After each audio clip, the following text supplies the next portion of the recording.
All right, thanks, Mark. San Diego Rescue Mission is reopening its emergency shelter on Saturday. Joining me to talk more about the shelter is the president and CEO of San Diego Rescue Mission, Donnie D. Good morning, Donnie. Good morning to you guys. All right, tell me what's up. Well, as you know, we live in extraordinary times, and so for the last 4 months, we've had most of those in our rehab in quarantine, and so we did close our emergency shelter back at the end of March because our permit allows us to keep them from 7 at night till 7 in the morning, while everybody else in our program is there for 12 months.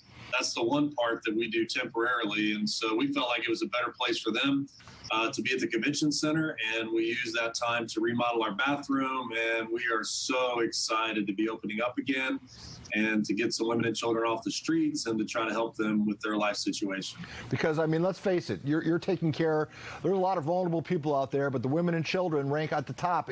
Those are the people that you're concerned about, correct?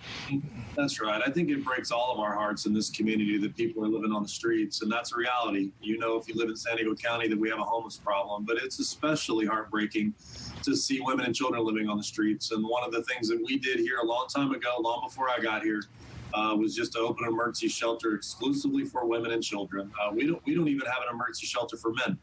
There's other organizations that do that, but for us, we just have been committed to women and children and getting them off the streets and having them have a safe place where they can shower, they can eat, they get case management from one of our staff, and we try to find a long-term solution for them. So how does it work, Donnie? Do they find you, or do you find them, or is it both? A little bit of both. I think you'd be surprised at how resourceful and how knowledgeable people on the streets are about where the services are. Obviously, we do outreach, and so there's opportunities for them to learn about us there.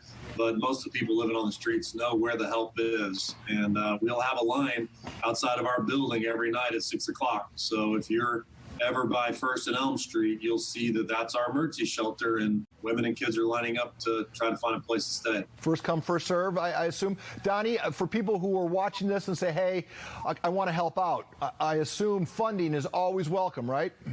Yeah, you know, because I've been down there a lot, and we're so grateful for KUSI and how you always tell the story. But, you know, we don't take any government funding, so we're a program that exists because the community supports us. We do have some business revenue, but lots of ways to be involved. We have thousands and thousands of donors and hundreds of volunteers, and you can go to our website, sdrescue.org, and there's all kinds of ways to volunteer. There's supplies that you can sponsor. There's a monthly home team giving campaign. There's a number of ways for you to participate and help be a part of the solution to change the state of homelessness in San Diego.